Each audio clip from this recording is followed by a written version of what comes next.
just realized I've been doing all this talking on mute. There we go. Hi, everybody. Welcome to Imola, Italy. Welcome to Sunday Night Skippy. My name's Jake Ashe. I'll be your Chris Morrill for the evening. And I hope that I can put on as good a show as he does. Chris has added a wonderful addition to his family this week.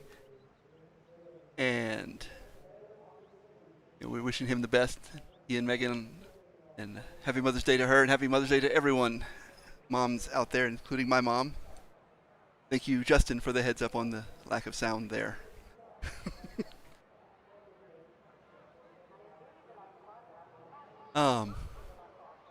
Yes, so we're here in Imola. We're looking at a beautiful 81-degree day with a 115-degree track. Should be just about what we're seeing in public races. Qualifying is underway. Let's show that timing tower, see some laps. Should be starting to see the first few complete laps coming through. Of course, the out lap doesn't count, but we should start seeing hot laps posted shortly. I heard tell there was a pretty good battle at the end of SF2, so I'm sad to have missed that. I got in and did a few laps, so I didn't get 0 points, but it looked like it was heating up to be a pretty good race. Let's hope for the same here.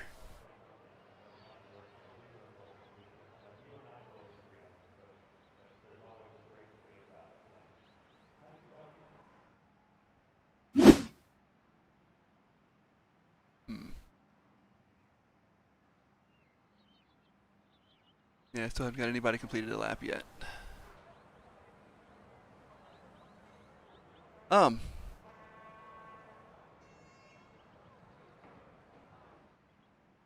See if we can find someone to follow along with as soon as they get a lap complete, so we can get a sort of a tour of the track as we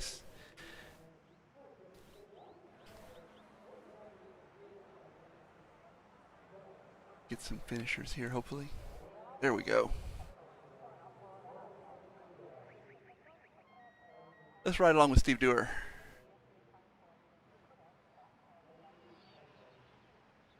Hopefully.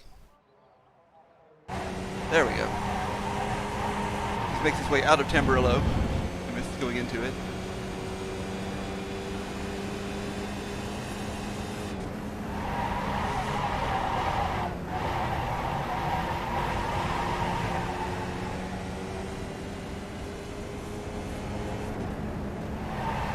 Trying to get turn names pulled up.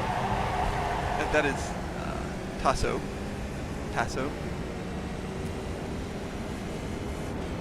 Track map so you can see where he is.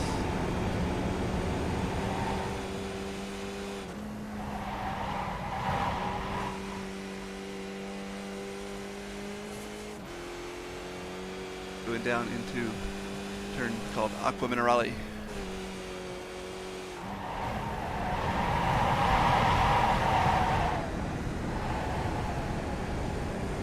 Every turn on this track, for the most part, leads to a nice long straight. So if you get it a little bit wrong, get a penalty down the way. But that was Variante Alta, the curves that, because of the way that jumping them is allowed, jumping them is required. Going down the second longest straight here, downhill to the last two turns, Ravazza 1 and 2. Very tricky turns. Again, getting the exit out of here, just absolutely critical to getting a fast pace through the front straight.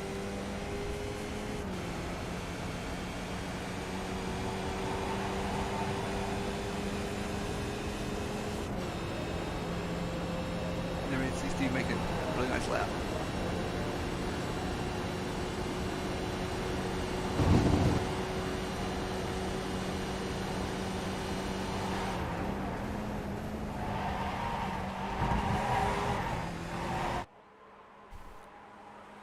There's those two Tamburello turns. Of course, that being the famous turn where Ayrton Senna had his fatal crash.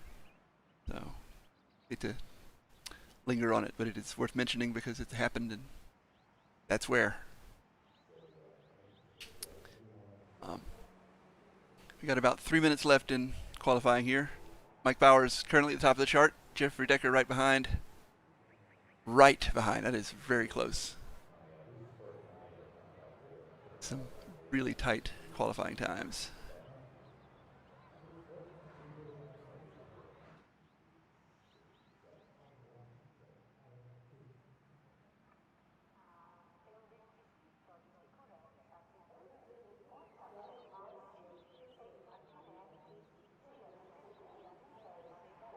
Don't need this for the moment.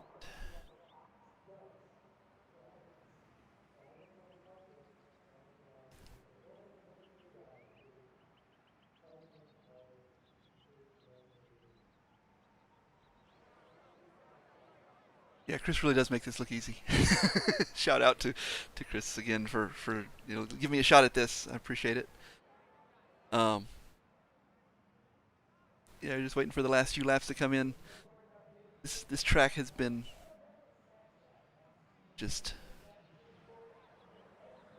pretty great the last few seasons. It always has some possibility of drama with the draft and the corners, so we'll likely get a really good race out of this.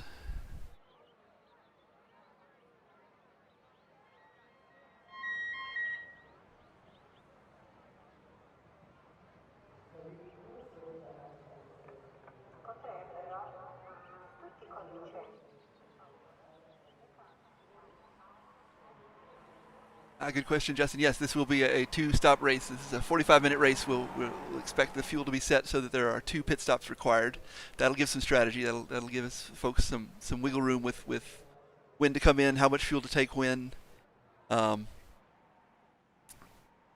that strategy will definitely play a part of making sure that the answer to who's in front at the end of the last lap isn't going to be as straightforward as who's leading the next to last lap. We shall see.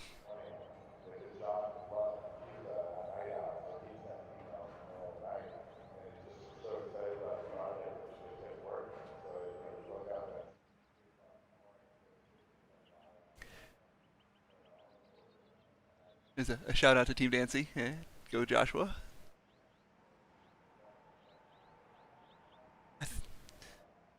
Getting word that maybe Imola was last season's sole win for Mike Bowers. We'll fact check that, but that wouldn't surprise me. He's pretty quick here. All right, there's the end of qualifying. Let's take a look at your grid. Jeffrey Decker pulling out the top pole position spot with his 204.577. Just behind him, Peter Nodwell, doing very well and getting finished out the front row.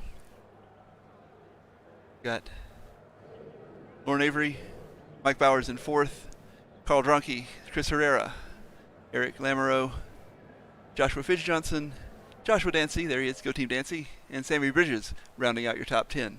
We'll scroll through and let you see the rest of them here.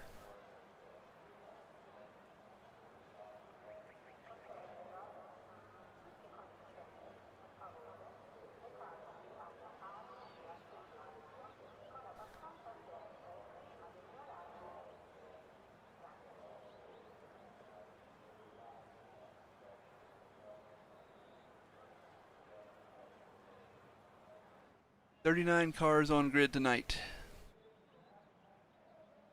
So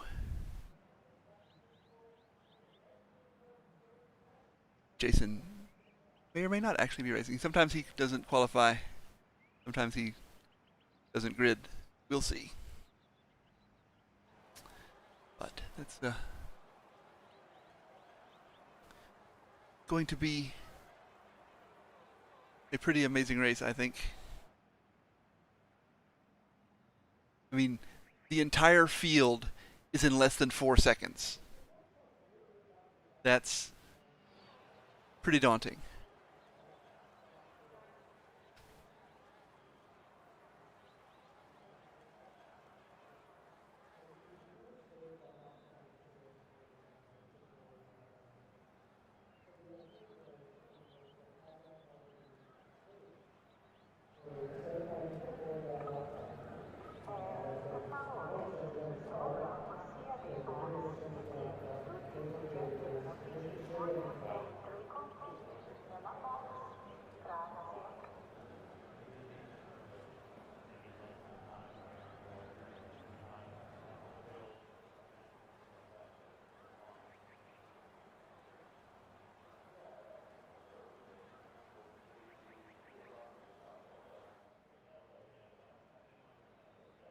So I'm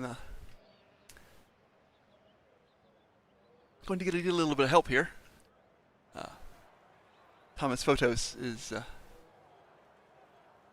not able to race tonight, and so he's offered to jump in and give me a hand calling things, keep my eyes, give me another pair of eyes. So I'm going to take him up on that.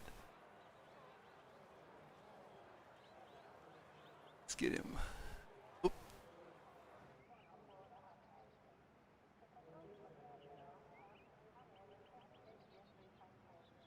There we go. Welcome to the booth, Thomas. How's it going?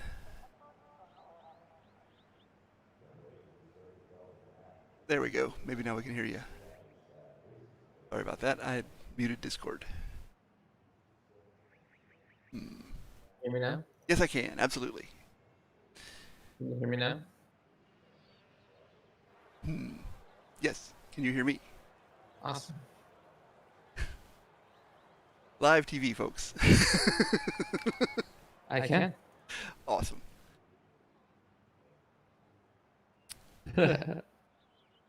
So, all right, let's get the grid out of the way. Get the race ready to go.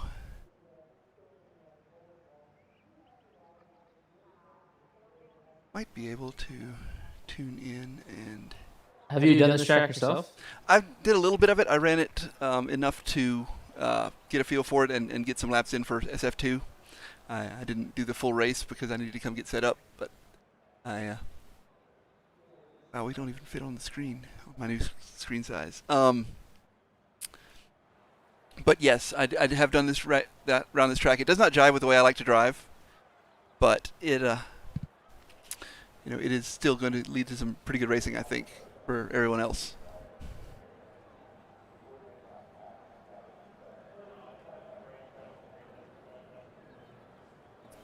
What does not jive the way you like to drive? It's basically it doesn't have a lot of flow the way I like tracks to flow. It's you drive a straight into a corner or a chicane, in a braking zone into a corner or a chicane, and then out to another straight, to another braking zone, corner chicane, out to another straight, and there's no real flow to the corners, at least for me. I think it might be partially because I mostly just drive the Skippy here, and it's not a high-powered car, so it doesn't like to power out of those corners as much as like a GT3 would or an F1 car. But I mean, it's still pretty fun. I'm not particularly good at it.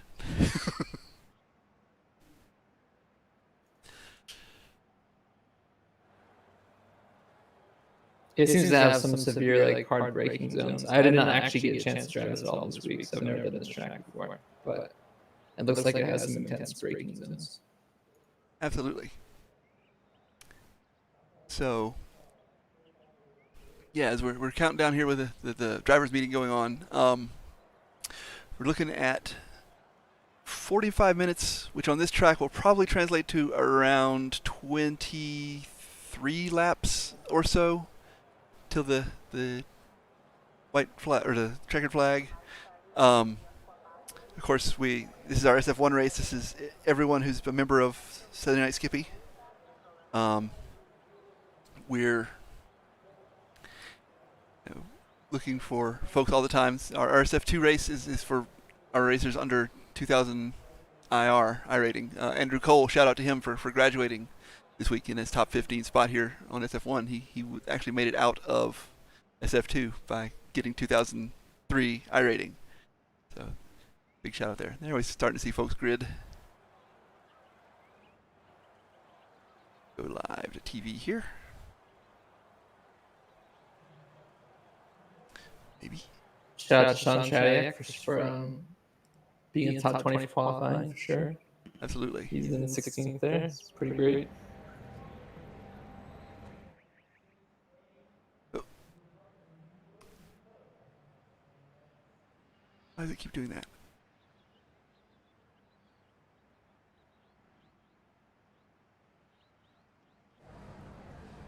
There we go. Trying to get a good shot of the grid.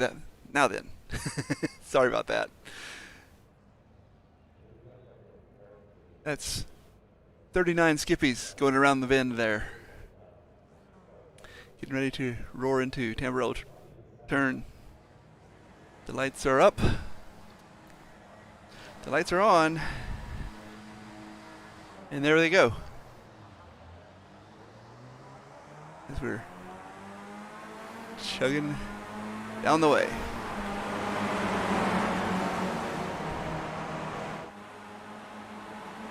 Jeffrey Decker out to a pretty good lead with Peter Nodwell right behind.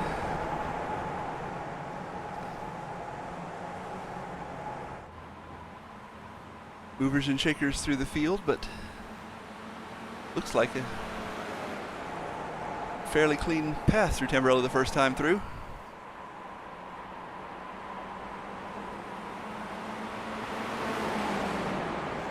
Yeah, I don't see any accidents so far. It's pretty impressive. Yep.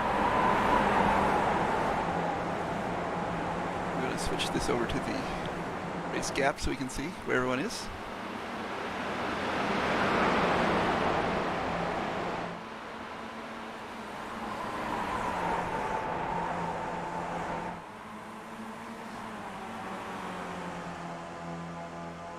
And I apologize for the timing tower not fitting. I didn't try it with this many racers.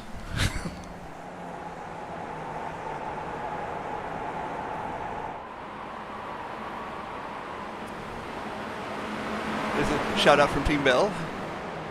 Scott Bell and his folks are watching live.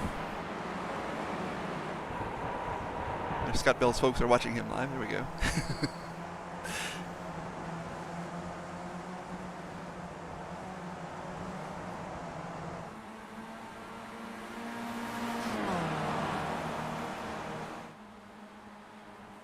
Yeah, it's been a very smooth race so far. Jeffrey pulling out to a pretty good lead, but still got 4 cars within biting distance. That draft, notorious on the Skippy, of course, you get within about 9/10 of a second and you can stay with the car in front of you thanks to the aero advantage generated by that back wing.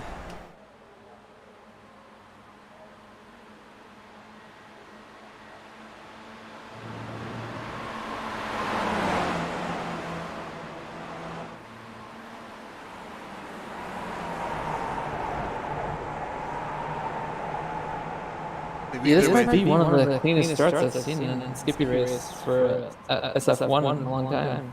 I don't see any accidents thus far, which is something to celebrate for sure. Absolutely, and I appreciate them making it easy for me. I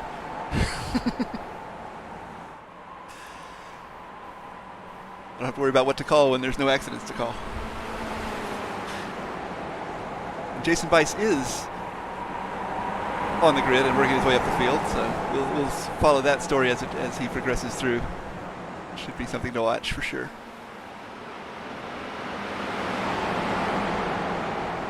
Did he start in the back of the grid? Yep, absolutely. He didn't put it on a qualifying lap, so started on the last couple of rows.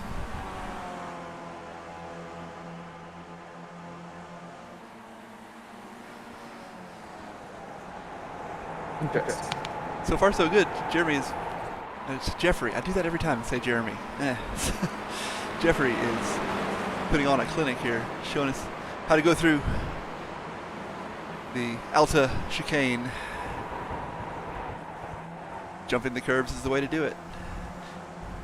You have to be really careful on the exit of that one too. If you get the middle of your car over the right edge of that green paint, it'll give you a half or most of a second slowdown. I saw a lot of debate in the chat.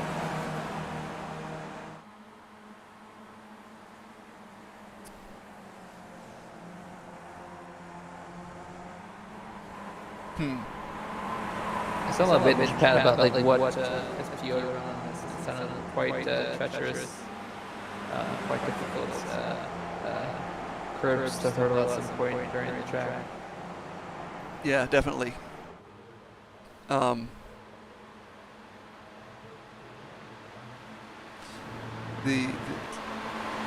seen both talking about running low SPO to keep the car close to the ground and higher to give you the more suspension travel, so that when you do cross those curbs, that it doesn't upset the car quite as much. There are advantages and disadvantages to both approaches. Might be interesting to hear how they did, if they're willing to talk about it afterward.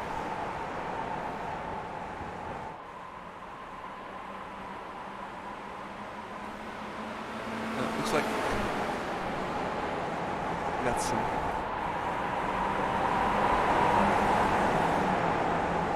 let's get the track map up now that things have spread it out a little bit. We can see where everyone is running around. It's a largely unbroken snake, which is pretty impressive to see.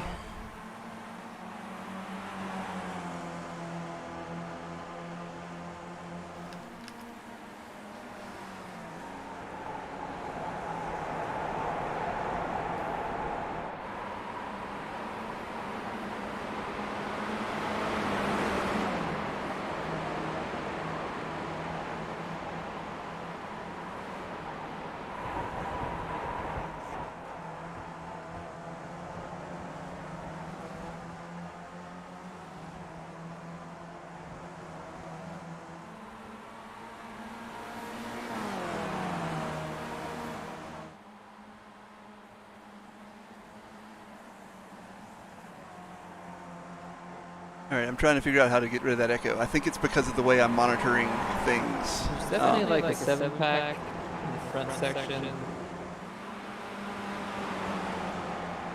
Yeah.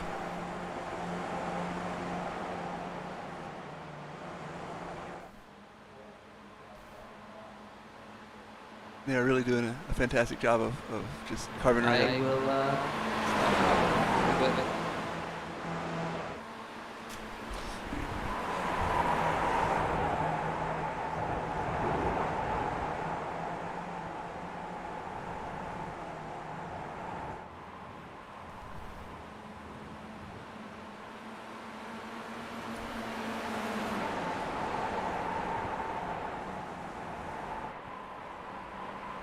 I'm going to hit the most exciting button and see what the computer thinks is exciting here. Sometimes it's a little further back. Yep, we got Mike Bowers chasing Chris Herrera. With Eric Lamoureux right behind.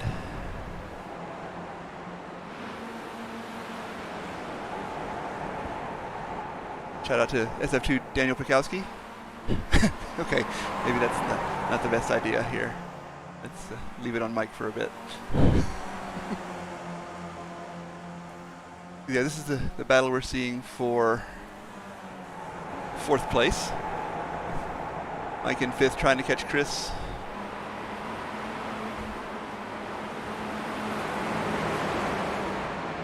Oh, Lauren Avery has gotten past Jeffrey Decker for a second. Or had.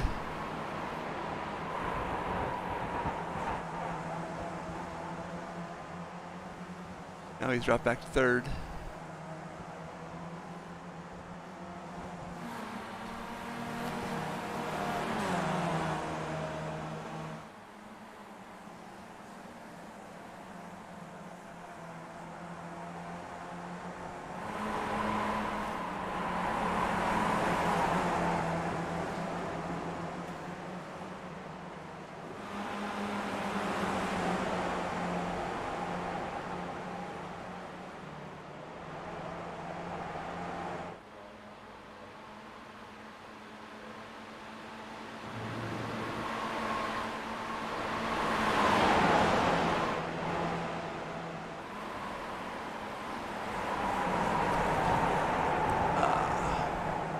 So yeah, this is... Sorry, my play-by-play has been terrible. But these guys have been, just battling it out. Chris Herrera moving past Lauren Avery into that last podium spot. But Lauren not giving up without a fight.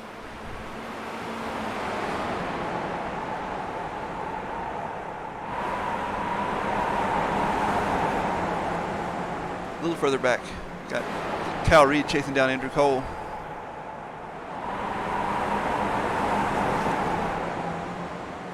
Looking for P13 as they work their way up toward the Alta chicane.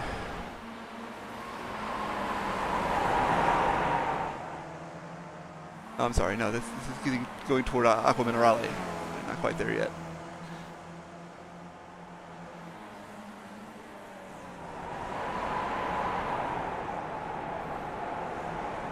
Sammy Bridges is a little bit off there, but he's going to keep going.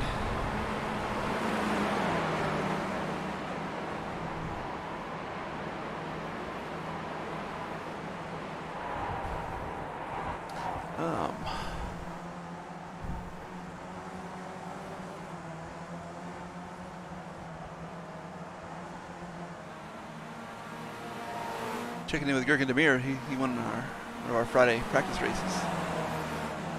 Or didn't win, but he was on the podium there, and he is moving well. He's up 3 spots, chasing down Aaron Law.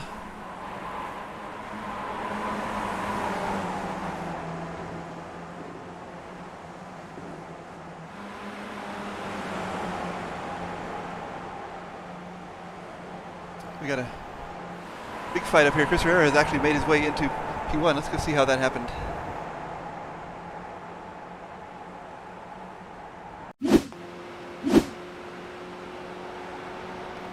Draft on the front straight. That's the way to do it. Pretty much textbook pass there. And into Pembrello. Nicely done. And now he's back live.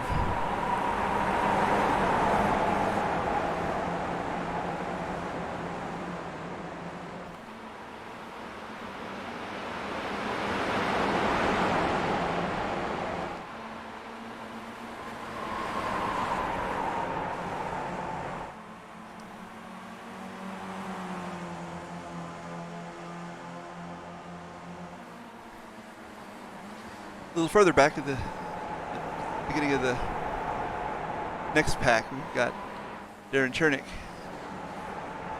Welcome back. He was gone from Sunday Night Skippy for a while and has made his return to this week. Got Joshua Fidge-Johnson right behind him with Jeremy Grandin right behind him, all trying to work their way back up to that first pack of 6. Or pack of 7, sorry, Joshua Dancy, the tail end of that. And they're not too far back. They might be able to make that up if the front pack fights a little bit.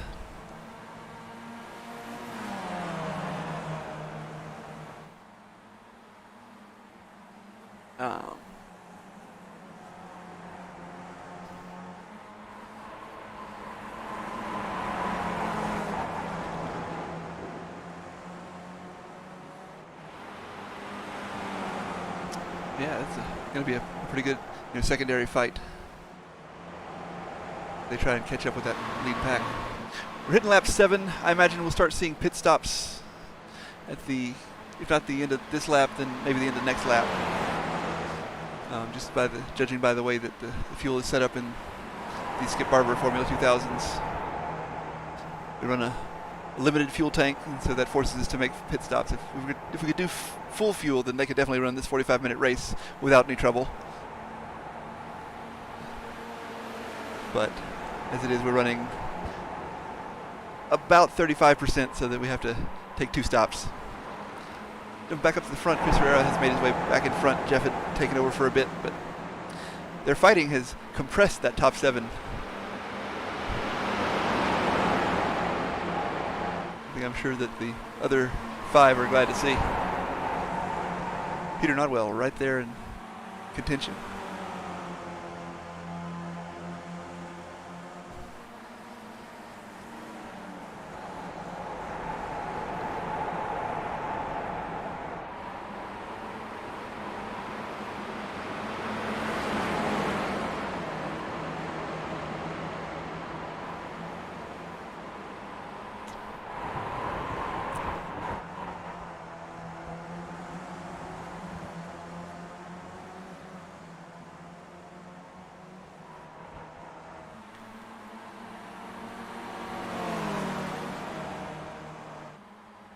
Let's see if I can fix that timing tower live. So that we can see everybody. We'll let the leads run for a bit.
So let's see.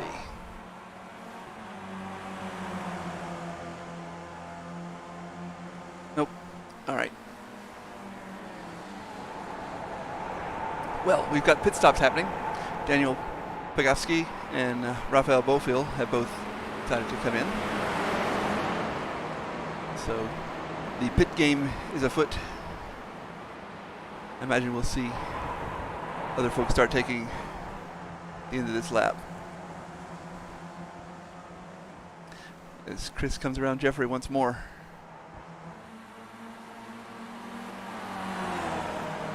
Side by side into Ravazza 1 and 2.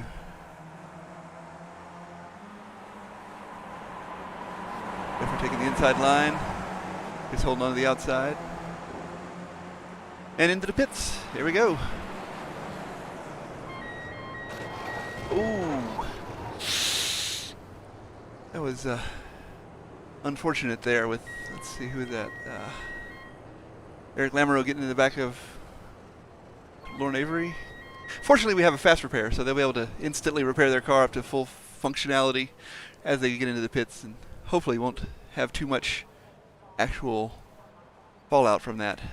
Looks like everyone coming into pit without fail. No variation in pit strategy this time.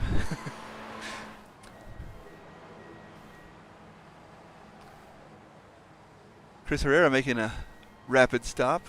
Jeffrey Decker getting away as well. It's going to be a good jump off of pit lane.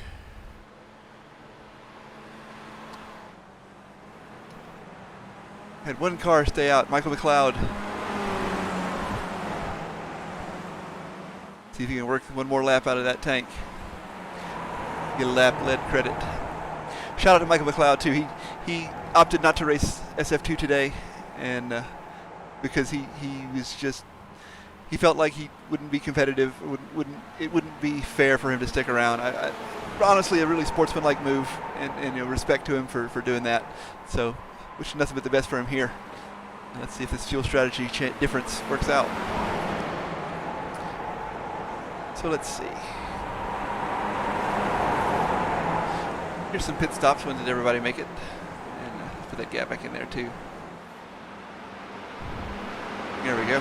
So yeah, of everyone on the grid, only Michael McLeod and Matthew Shepka stayed out. But given that their gap to the leaders, I don't think it's going to keep them in front. So Mike Bauer's making the best stop. Let's look at these pit stop times.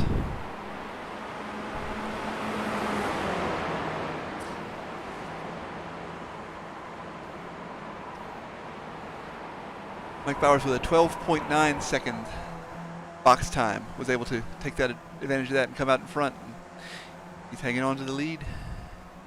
Well, presumptive lead once Michael and Matthew come in. And Michael's in the pits now.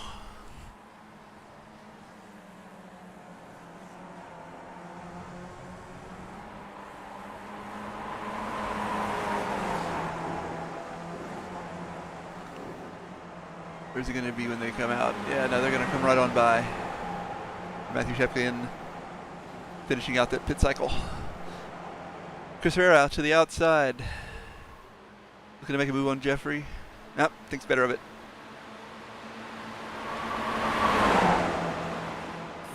Wow, 3 wide down in Tamburello. It's going to be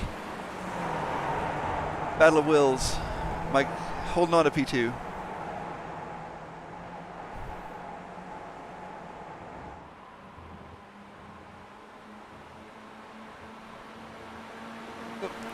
That. There we go. Wow. This is... Oh no! Mike gets into Chris on the outside. Looks like they both were able to save their cars. That'll keep them on track, but that was an unfortunate incident there. Let's see that. Again, in different view. Oh, come on.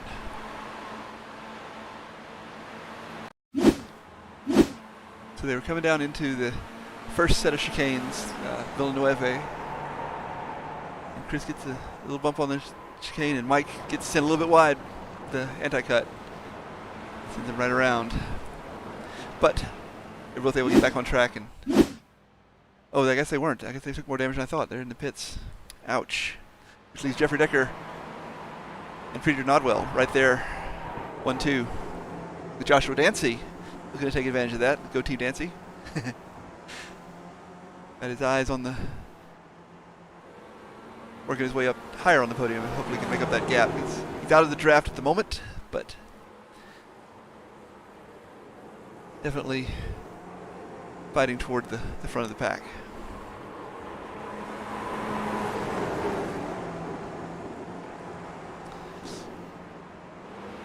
Coming up toward the halfway point.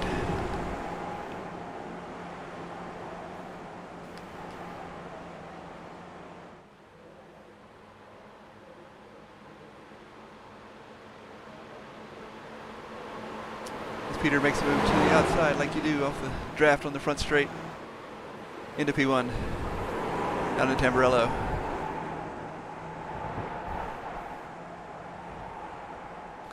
Nicely held.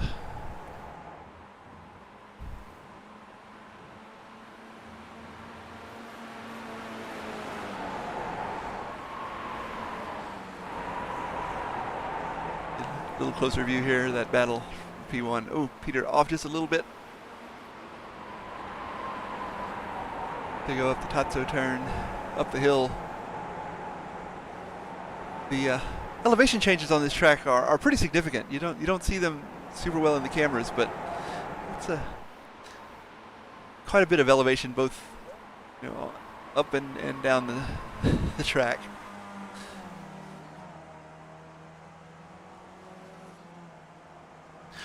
A little further back, Carl Drunke had an incident earlier and has dropped a good bit, but he's working his way back up. He's currently in a pack with Maxi Giacomo and Aaron Law.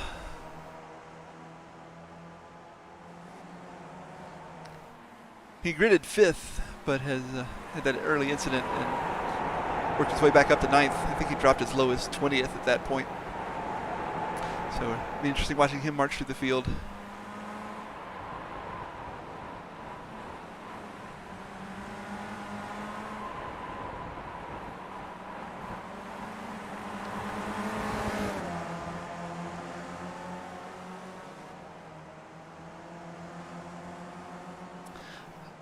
A little further back, you got Gurka Demir looking to get back in front of Aaron Law. Stay with that pack. Trying to get back in the top 10. There's good racing all the way around this track. That's part of what I love about Sunday Night Skippy.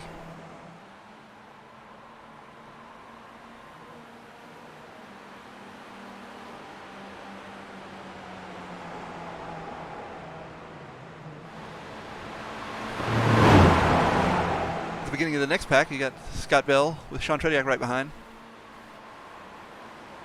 They've both moved up 7 and 3 spots respectively. In fact, let's do that. There we go. Add the positions gained.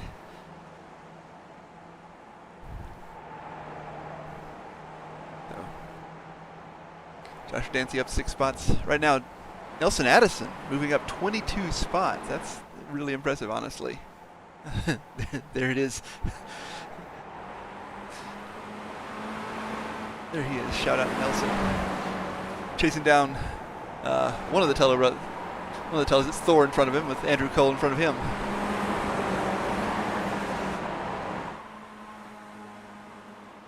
Do this so we can tell the tellers apart.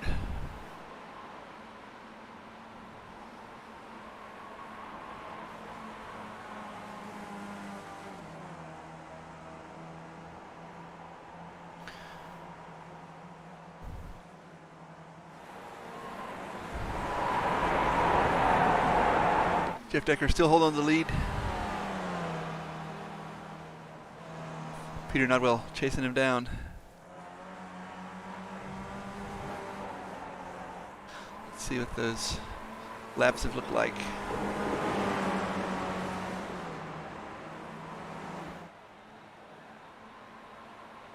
Looking at Peter's sector times compared to Jeff's. Definitely doing a good job of keeping up as they're pulling away from Josh Dancy behind them. Peter now in the lead. So let's see how he does, keeping Mr. Decker at bay.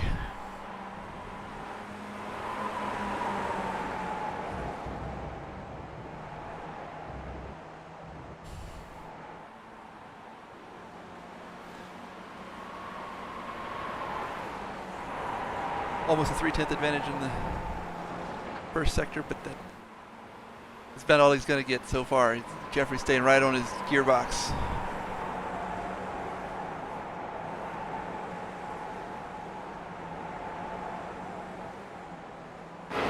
Speaking of gearbox, here's the view from Peter's gearbox at Jeffrey. They make their way toward Aqua Minerale. Well, here.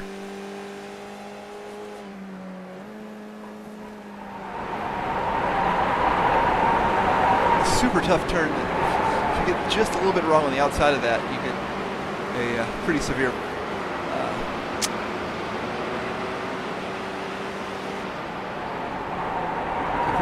slow down penalty.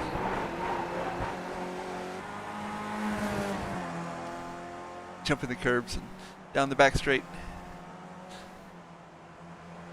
Quarter Vatsa 1 and 2.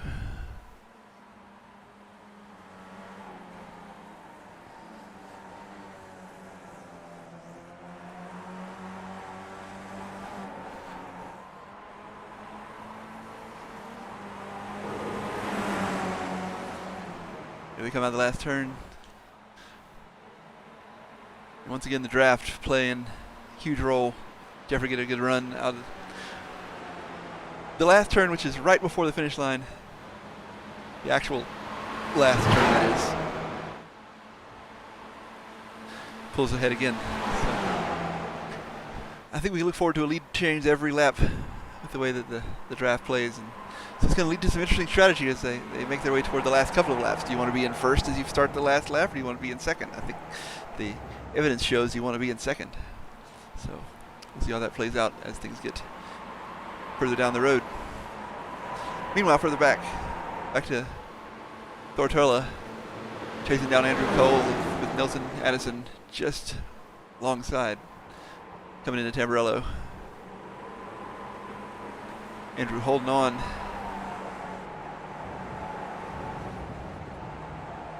Working his way up.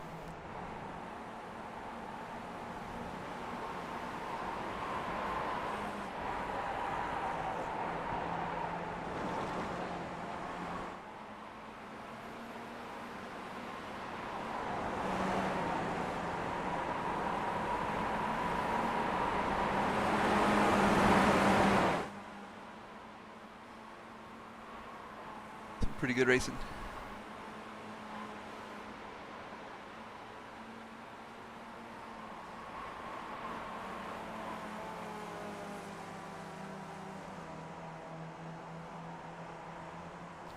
See what else is going on here.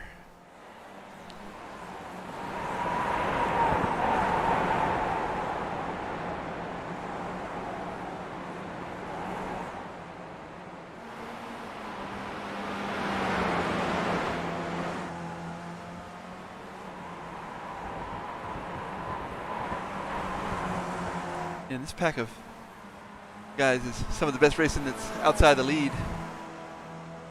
They're doing a fantastic job of keeping each other in that draft range.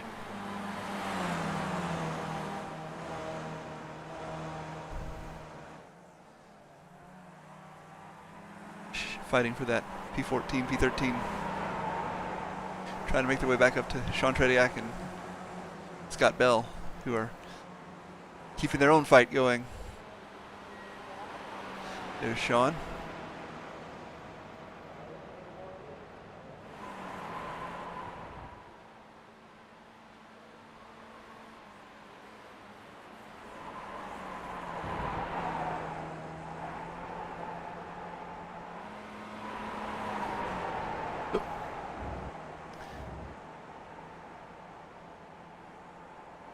So, looking back up at the lead, we got Jeff and Peter still fighting their way through.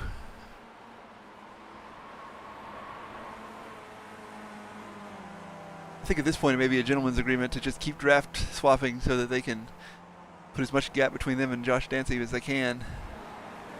And they've managed to work their way out to 4 seconds to do so.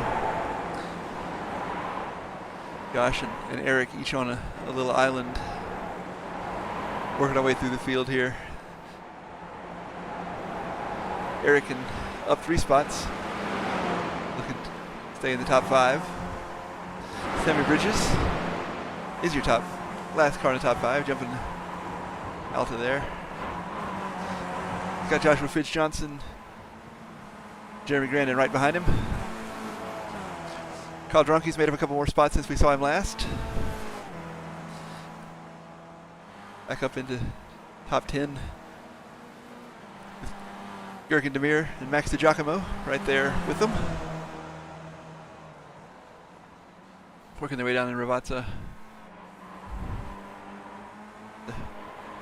Pretty good fight. Glad to see they're both having good races.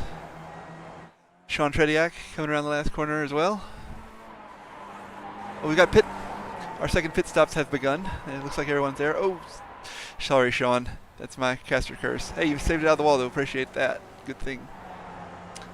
So yeah, let's watch this pit exit and see who comes out on top. Jeffrey Decker, Peter Nodwell. Watching as they come out of the pits. Jeff Torbeck opting to stay out. Andrew Cole also staying out. So that'll put it. Eric Lamoureux also stayed out with Joshua Fitz-Johnson. So looks like Jeff did get the jump on Peter in the pits by a little bit.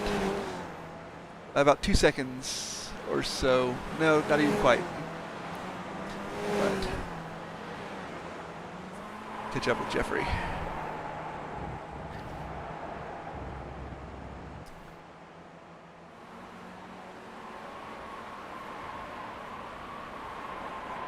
So yeah, he's going to be your presumptive leader once the folks who didn't pit come in.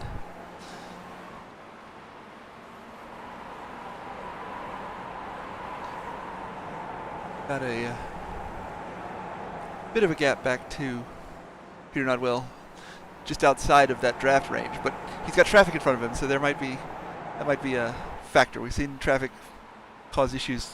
We saw it last week at Oran Park. So Peter not out of the fight yet. Let's go watch Eric run up front for a bit. He will presumably come into pit this time. That this track doesn't really give you a lot of options with how long it is and the amount of gas in these tanks.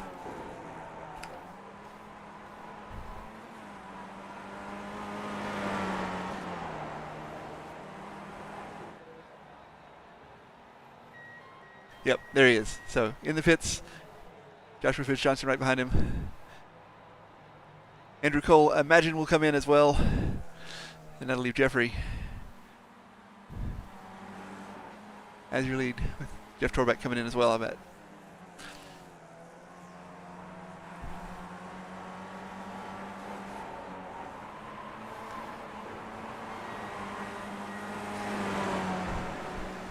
Jeff showing up 27 spots, but I imagine that'll be a little bit lower when he comes out of pit lane, but not by much. So yeah, there's your new leader, return to leader, Jeff Decker, just blazing down the track.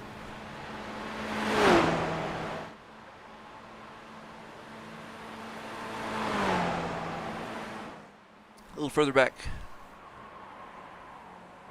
we got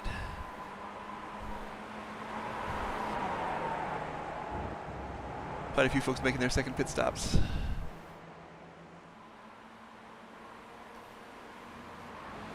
Let's watch Scott Bell attempting to chase down Max DiGiacomo. He's got about a 5-second gap in front of him. But not a lot of pressure. It's about 10 seconds back to Andrew Cole.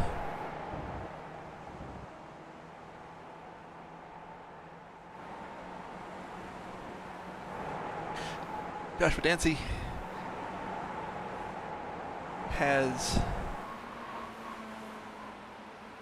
Peter Nodwell in front of him, but he's a pretty good distance back. I don't know that he's got a good bit of a gap to make up there.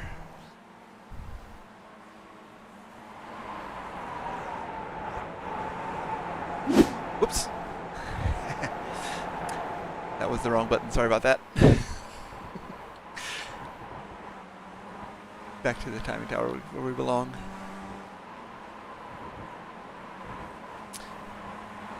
Yeah, there.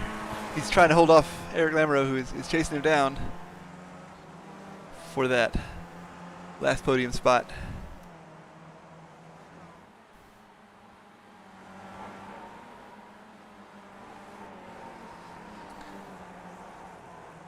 Jeff now having pulled over 2 seconds on Peter. That's going to be a pretty tough order to try and make up that gap. It's too far back for draft to matter. So at this point, Peter's going to have to drive perfectly and hope for a mistake from Jeff or hope for some traffic. The track map back up.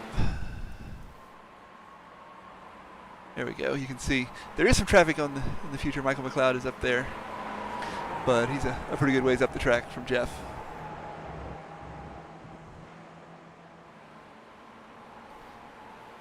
A little further back, looking at bottom of your top 10, which is a funny turn of phrase, but there's Aaron Law chasing down Max DiGiacomo. There we go. So I imagine he's feeling pretty at home here in Imola, Italy.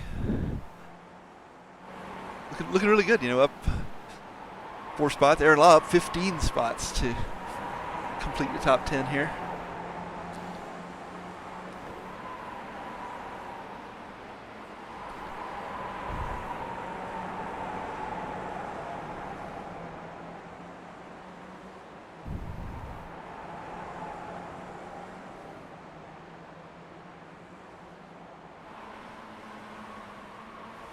We've still got a pretty good fight back here for the P13 as well, a little bit behind, a little bit further back.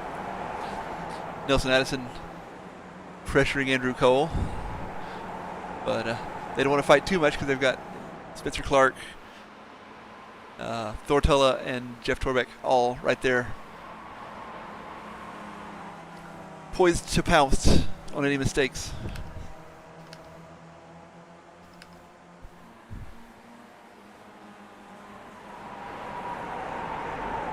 That is what this track does. It gives you plenty of opportunities to make mistakes. So hopefully we don't see too many of those.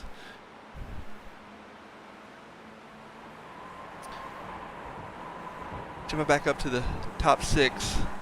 We got Sammy Bridges right on Joshua Fitz-Johnson's tail. Let's see if he can make the pass on the front straight. Absolutely. That's a textbook.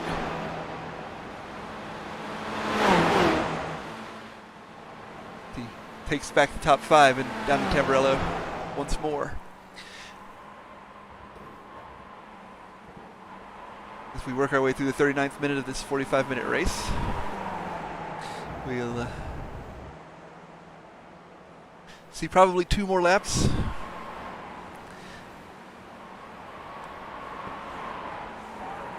Jeff Decker now having pulled up. Actually, Peter has made a dent in the gap from Jeff. There we go. Not as insurmountable as it looked like it might be, apparently. So that's good. He's still rocking 2nd position, right where he qualified.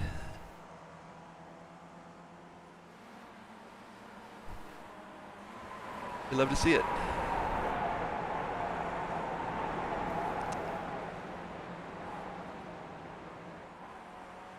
A little bit further back, shout out to some SF2 guys. We got Rafa Bofil chasing down Rich Butler, fighting for P26 here. Peter Lee, last season's SF2 champion, right there behind him.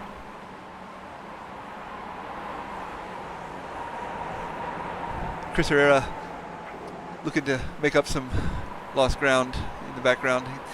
Unfortunate incident there for a team running on empty, but you Gotta deal with what you're given sometimes.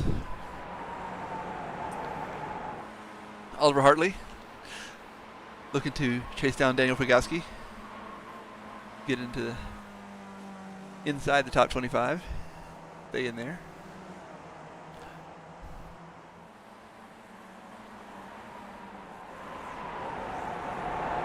A little further up the field, Lauren Avery has JR Hoops right on his gearbox.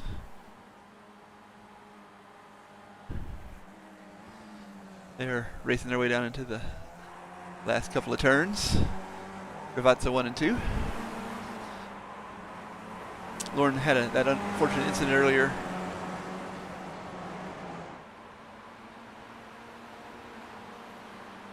See Sean Trediak chasing those guys down as well. Andrew Cole making his way in front of this pack. Fighting for top 12. That's Thor Ortella, Jeff Torbeck, and Nelson Addison again. These guys have been fighting all race, just knives out. And, been having a good time of it. This is where we start to see folks send it.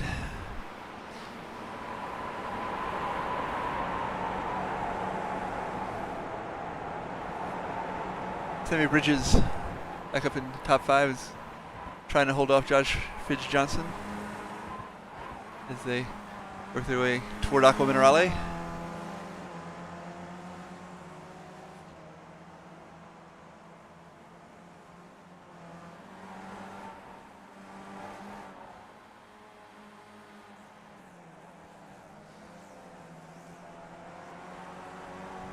Nicely held. Out of, not Aqua Minerale, out there. That's the last turn, the last real set of turns before the front straight, which technically has a turn in it, but it's not particularly consequential. So I believe, let's see where Jeffrey is.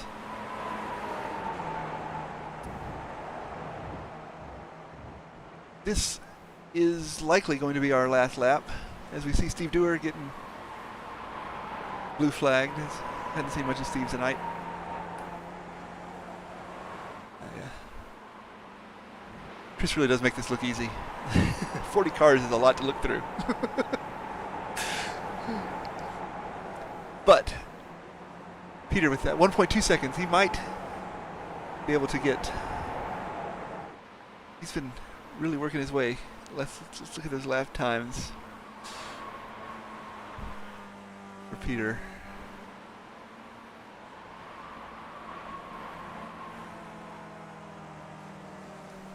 A little bit of give, a little bit of take. Trying to catch. Wait, that's not Peter. That's Peter. Sorry. But it has been a little bit of give and take. He's gained a couple of laps and then lost a couple.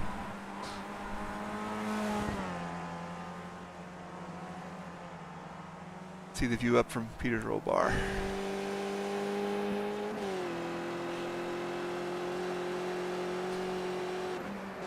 So it looks like we might get one more lap, depending on where Jeff crosses the line. I don't see a white flag yet, so I'm thinking that's the case. It's going to be really, really close. Nope, this is it. This is for the win. Jeff Decker takes it home. Checkered flag. Nicely done. Peter Nodwell in second. Eric Lamoureux going to bring home the... Ooh, it's going to get... Oh, that's so close. Josh Dancy just got edged out for the third place spot. Sammy Bridges, 5th place. Josh Fidge Johnson, of course, taking home 6th. Jeremy Grandin crossing for 7th. Jurgen Demir working his way up 12 spots for 8th place. Max DiGiacomo, 9th. Aaron Law, 10th. Scott Bell coming in 11th. Andrew Cole leading the pack of Jeff Torbeck, Thor Tulla, Lauren Avery, J.R. Hoops, and Nelson Addison. Sean Trediak just behind.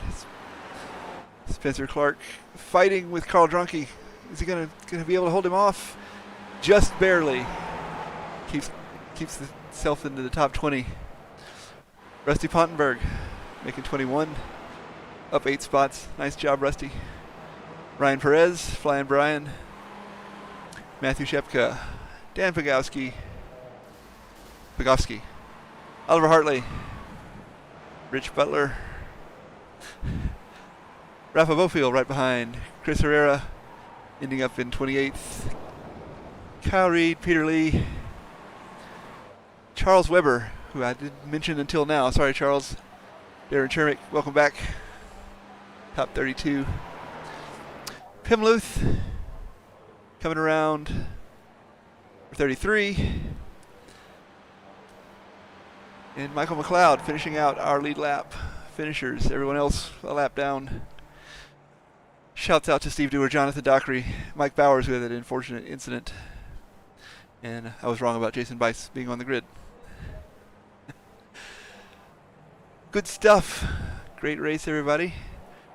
So let's see if we can get some official results pulled up here.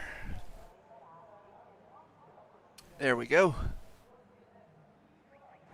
Yeah, Jeff Decker, Peter Nodwell, Eric Lamoureux, your top 3.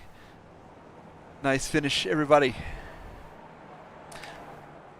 I don't know if I'm capable of doing interviews, but I'm going to attempt to do interviews. So if we can get folks to jump in here, get some insight from the inside. It was, as I expected, a fantastic race all around.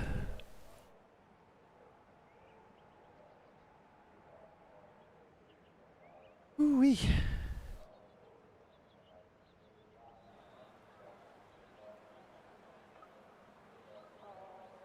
There we go.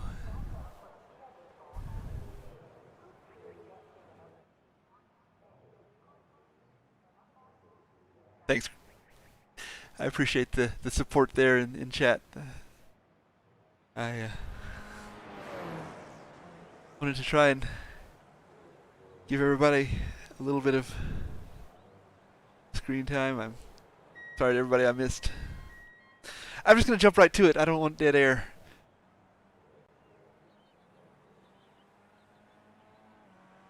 Going to bring our race winner. He took the reins at the beginning and ran the whole way. After an unfortunate incident with Chris and Mike, though, it looked like you had it in the bag the whole time. Talk to me. Tell me what the race looked like from your perspective, Jeff. Yeah. No, I felt good those opening laps. It was kind of nice. I knew Chris was going to be charging up through the pack. I know he loves the laps led points. So once he got up to me, we got a little fighty. But I didn't want to really have throw too much risk into the mix. You know, if I take a P2, I'd rather do that than crash out. So actually, the same thing. Then Mike actually really surprised me when he came out of the pits. I didn't expect him. I didn't realize that he pitted early, so I didn't expect him to shoot by like that. So that was kind of exciting. Yeah, it was fun to watch. He actually spent a couple of seconds less time in his pit box than anybody else. It was pretty amazing, honestly. I have to imagine he's short fueled to get the jump in track position. Yeah, well, I think if he came in early, then I think he just naturally gets the shorter stop because there's less room in the tank, and I think he was able to fuel save back there too. But it was exciting to have him up there because I know he's really quick. So I thought, okay, cool, this is gonna be a 3-way battle, and I think it was the next lap. Chris and I touched a little bit on the straight. I'm not sure what happened there, but I went to Mike's outside, I guess, trying to get to turn 2, and I saw Chris went on the inside, so I actually just backed out. I was like, this isn't a 3-wide situation you want to be in. Absolutely, and yeah, that was probably, I caught that. Fortunately, and it was pretty. I was like, oh boy, 3 wide in Tamburello is going to be dicey, and I definitely enjoyed watching that. But it looked like y'all made it through, and cooler heads prevailed at that point. So Yeah. I kind of suspected that they were going to battle into the next chicane, so I was just like, I'm going to sit back and let them sort it out, and we'll continue racing after that. And sadly, they sorted it out the way they did. I was really looking forward to a nice battle with them, but yeah, I think that ended up putting Peter though back in touching distance. So then Peter and I were, kind of with each other for that second stint. So right, and yeah, it looked um, like you two had it pretty worked out pretty well to put a gap on Josh Dancy at that point. yeah, and that worked out well. And then yeah, just somehow I got a little bit of a gap in the pit stops, and that was basically just enough. I think we were kind of basically on pace with one another. The penultimate lap, I made a couple mistakes, and I used most of my cushion before the draft, Right. so that got a little scary for me. But yeah, no, he his pace was great, and so I kind of had to keep an eye on that gap the whole time that last stint, because yeah, Peter was just super fast today. Absolutely, he did a fantastic job, and I'd love to hear from him. But and it looks like you might be my it. Gotcha. Yeah, I don't know if everyone. I jumped in because I didn't know if we were doing the interviews, but I figured I'd at least toss you one if you were up for them. I appreciate it. And hey, man, it was fun watching you. You put on a clinic. You did a fantastic job getting out front. Putting pace on the field and just showing us how it's done. I mean, this track, as I was saying, it punishes any mistake in any of those corners because of those straights after them, and you did a good job of not making many of those mistakes. Yeah, it's tough. I told Mike Bowers before the race, like every lap feels like a completely new track. It's just like every lap's a new adventure because, like, for whatever reason, if you have your consistency down, any of these corners can bite you at any time. So Yep. it's a track I'm a little scared of sometimes. So I'm really happy to walk away with a win because I would have been happy with like a top 5 and just getting through it alive. Absolutely, and I was very happy to just watch rather than get down there and try to drive it. And Well, so I cheers, man. appreciate it. You have any shout outs you want to do while I got you here? Yeah, my wife definitely. Happy Mother's Day to her. We don't have a child, but we have a puppy, and that feels like she deserves the Happy Mother's Day there. My Absolutely. actual mom as well, obviously, and all the mothers out there who end up watching this or don't. Just the moms of the people who are in this league, I think, deserve a shout out probably. Absolutely. And then you for keeping the broadcast going. Cheers for that, man. Yeah, I thanks. can't imagine it's the easiest thing just to pick up and go for it, but I'm sure you did a fantastic job. Chris sure makes it look easy. Let's put it that way. So I Well, had my fair share of hiccups, and I only cursed one person, I think. well, I mean, that's pretty good, I'd say. I'm gonna watch it back, and then we're just in agreement that you did a better job than Chris, so we can give him kind of crap throughout the week. Oh, that's hilarious. Yeah. So let's do that. We're gonna team up a little bit. Fair enough. Awesome. So the next week's Bathurst, what do you think? I just I realized love I could ask I that. love Bathurst. My only correction from last season is last season, Connor Tolman, who hasn't been, I think he's like raced like 1 or 2 this season. He ran out of fuel like at the last corner, and I ended up pushing him across the line to take P3, and I took P4. And just my goal this season at Bathurst is to not push someone across the line in front of me. It's just to go around them if they run out of fuel. That's That's my solid plan. yeah. But no, I'm looking forward to it. I really like it. It's another track though that can definitely bite, and so it's hard to push 100% every lap because yeah, it'll take a lot out of you. So we'll see. I think it'll be a really good race. And we've got a lot of really good challenges at the front of the field. So I'm looking forward to a really close battle. Absolutely. Yeah, and I'm going to be back on track for that. And I've finally gotten the downhill section so that I can make it through it without driving myself insane. Nice. My tip for anyone is at the dipper, aim to clip the wall and you'll just miss it. Don't Nice. try to clip it too much, but like if you aim to clip it, the hill will push you away. You get a little bit of speed from that. So try it out. Nice. That's a fantastic hot tip. We're going to have to start adding that as a feature, a hot tip for the next track. I like that. Yeah, we should. Awesome. Well, thanks, Jeff. I appreciate you showing up. I appreciate everybody else for tuning in. I'm going to try a thing. I'm going to see if I can get some outro music going here. Let's see. Da-da-da. Oh yeah, gotta go, man. Cheers, and thank you again for the broadcast. Thanks. See you later. All right. So, once again, from virtual Imola, this has been Sunday Night Skippy. I appreciate everybody tuning in. I appreciate all the support I've gotten in chat. I haven't had a whole lot of chance to react directly. But I presume Chris is going to be back next week. Tuning in, turning on, and getting everybody geared up to tackle the Australian course. We'll see. But once again, I'm Jake Ashe. I appreciate everybody, and hope everybody has a good night.